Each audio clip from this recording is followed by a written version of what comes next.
Se você acompanhou um pouco do sofrimento de Tamar, na trama bíblica de Gênesis, na vida real a sua história foi um pouco mais conturbada. Nesse vídeo você irá conhecer quem realmente foi Tamar. Tamar foi a nora de Judá, filho de Jacó. A história de Tamar ficou conhecida na Bíblia, principalmente pela trama envolvendo o relacionamento com seu sogro, e por ter gerado o neto de Jacó, que deu origem à linhagem de Davi e também do Senhor Jesus Cristo. A Bíblia fala pouco sobre quem foi Tamar. O texto bíblico do livro de Gênesis enfatiza apenas a sua conturbada vida na família de Judá. Tamar aparece na narrativa bíblica no contexto em que Judá cuidou de preparar uma esposa para seu filho primogênito, mas foi um homem perverso e Deus o castigou. Consequentemente, Tamar acabou ficando viúva antes que pudesse engravidar de Judá, o sogro de Tamar, tinha ainda outros 2 filhos.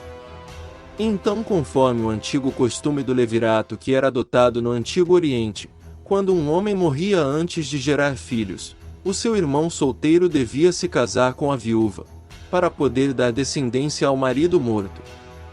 Foi assim que Judá entregou Tamar como esposa ao seu segundo filho, Onã. O problema é que, assim como Onã foi um homem ímpio e perverso. Ele se negou a ter filhos com Tamar, pois o seu primeiro filho seria contado como descendente de seu irmão mais velho. Na prática, isso implicava que Onã perderia os privilégios de primogenitura, que passariam a pertencer a seu sobrinho. Então Onã foi muito mau e egoísta. Ele apenas usou Tamar para satisfazer os seus próprios caprichos. Dessa forma, Onã desonrou Tamar, e assim como seu irmão, também acabou morrendo sem gerar filhos. Nessa situação complicada, Tamar tinha o direito de ser entregue como esposa ao terceiro filho de Judá. Mas como o irmão de e Onã ainda não tinha idade para se casar, Judá enviou Tamar para a casa de seus pais, com a promessa de que quando Selá fosse adulto, ela se casaria com ele. No entanto, de forma desprezível, Judá se recusou a entregar Selá a Tamar quando ele atingiu a idade apropriada. Na verdade, ele viu Tamar como uma causadora de desgraças em sua família, em vez de reconhecer a iniquidade de seus filhos. Quando Tamar entendeu que Judá jamais cumpriria a sua responsabilidade como sogro, ela resolveu colocar em prática um plano que protegesse os seus direitos como esposa, e garantisse a herança de seu marido falecido. Naquele tempo, uma viúva sem filhos ficava numa posição de muita fragilidade. Então o texto bíblico diz que após a morte de sua mulher, Judá foi a Tima, onde estava ocorrendo a tosquia das ovelhas. No Antigo Oriente Próximo, a tosquia das ovelhas geralmente era associada a uma grande celebração com rituais pagãos.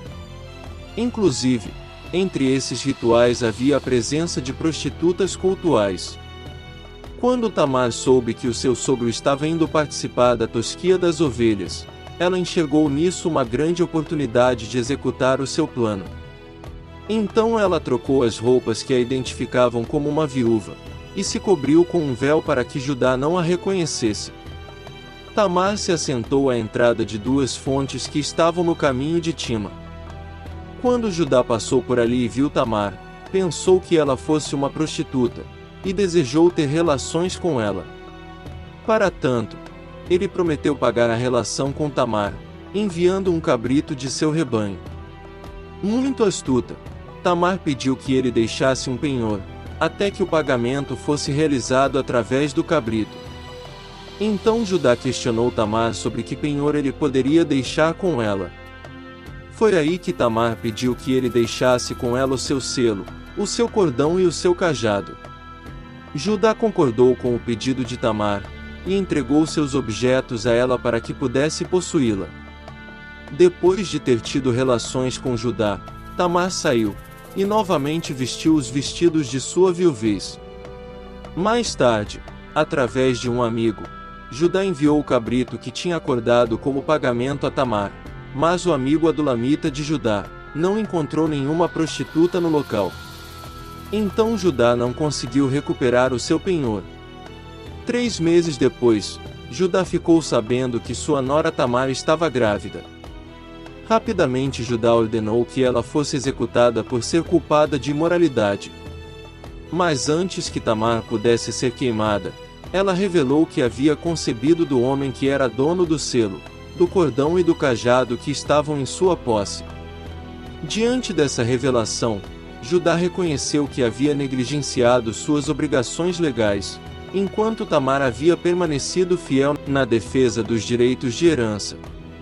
Por isso Judá anulou a sentença de morte, e declarou que Tamar era mais justa do que ele. Depois disso, a Bíblia diz que Judá nunca mais teve contato com Tamar. Tamar acabou engravidando de gêmeos.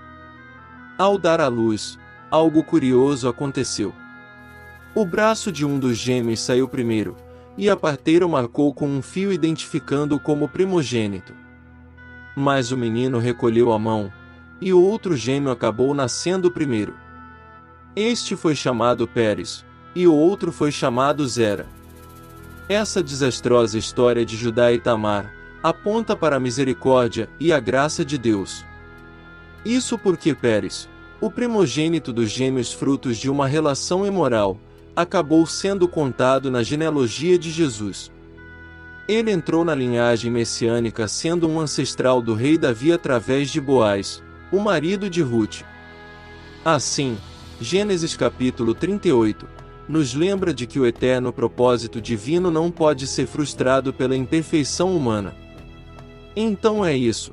Se você gostou do conteúdo, deixe um comentário aqui abaixo, e não esqueça de deixar o seu like. Obrigado, e até o próximo vídeo.